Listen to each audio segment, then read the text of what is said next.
Сунхай ауыр халде ауруханаға жеткізіледі. Фрэнкті өзін полицей ретінде көрсеткен үшін қамауға алады. Ал Чанды қылмыскерлерге көмектесті деген күдікпен ұстайды. Бандиттер оларды көруге келеді. Джок Ван Чанға сыбырлап, бүгін тағы бір банкты тонайтынын айтады. Сол кезде бір қыз әкесін, күзетшіні, оларды босатуға ұзақ үгіттейді. Ақыры ол келісіп, бөлмеден шығып кетеді. Кездейсоқ камера кілтін түсіріп алады. Тағы бір офицер оларды байқап, бірақ әдейі көрмеген кейіп танытады. Қашып бара жатып, жұп бөлімшенің көз алдында қоқыс жәшігін аударып кетеді. Бірақ бәрібір ешкім тоқтатпайды. Дегенмен дәл жолында бөлім бастығы шығады. Ол күтпеген жерден қаруын сөреге қойып, инспектордан іс аяқталған соң тапсыруын сұрайды. Бұл уақытта бандиттер ақша қоймасына кіріп үлгереді. Бұған дейін олар өз видеоиндарында келесі нысанға ишара қалдырған болатын. Бір геймердің арқасында полиция олардың келесі мақсатын анықтайды. Джок Ван тағы да қызметкерден полицияға қоңырау шалуды өтінеді. Холлда адамдар көп еді. Чан күзетшілермен бірге бандиттерді артық шу шығармай көзден таса жерге алып кетеді. Бандиттердің ата-аналарына хабарласады. Көп ұзамай бәрі банкке келеді. Олар балаларының немен айналысып жүргенін білгенде қатты күйзеледі. Хакер көлікпен қашпақ болады, бірақ Джок Ван оны атып тастайды. Сол сәтте шақырту бойынша полиция жетеді. Бандиттер оқ жаудыра бастайды. Чан жоғарыға ерекше тәсілмен көтеріліп, қаруын түсіріп алады. Чан бандиттерге білдіртпей жақындай алмады, бірақ дәл сол сәтте Фрэнк Файерге шабуыл жасап, оның аяғына оқ атты. Чан дереу дүкендегі Лего бөліміндегі жауынгермен айқасқа кірісті. Балаларға зиян тимеу үшін инспектор бәрін қайтадан қолма-қол жекпе-жекпен шешуді ұсынды. Қарсыласы келісімін берді. Чанға бұрынғы арнайы жасақ сарбазымен күресу оңай болған жоқ. Инспектордан соққы алған соң, әлгі жігіт қашуға тырысты. Дәл осы кезде Фрэнк пен Джок Ван Чанды атып түсіру үшін жүгіріп келді. Алайда қаскүнем өз серігін жаралап алды. Екеуі бірге шарлар құлап түсті. Фрэнк Джок Ванды жәшіктердің астына басып қалды. Сол сәтте қосымша күш те жетті. Жауынгер Чанды арқасынан атып тастағысы келді. Бірақ инспектордың шұғыл түрде жедел жәрдем шақыруды өтінгенін естіген соң бұл ойын іске асырмады.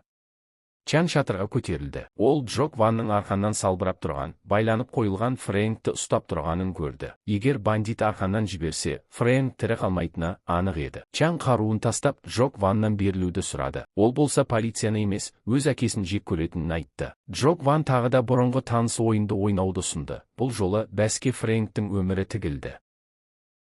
Осы кезде ғимаратты арнайы жасақ қоршап алды. Оқиға орнына әкесі де келіп, ұлын берілуге жалынды. Ол оқталмаған тапаншаны Чанға бағыттады. Сол мезетте снайпер оны атып түсірді. Джок Ван құлап бара жатып, арқанды жіберіп алды. Фрэнк Чанмен бірге төмен қарай сырғи жөнелді. Олар шатырдың шетіне әрең ілінді, бірақ арқан Фрэнктің мойнына оралып қалды. Құрылым салмақты көтере алмай, екеуі бірге төмен қарай құлады. Құлап бара жатып, Чан бағананы құшақтап, Фрэнкті аяғымен ұстап қалуға тырысты. Соңына дейін бар күшін салды, бірақ бәрібір төменге құлады. Бақытына қарай, құтқарушылар дер кезінде келіп үлгерді.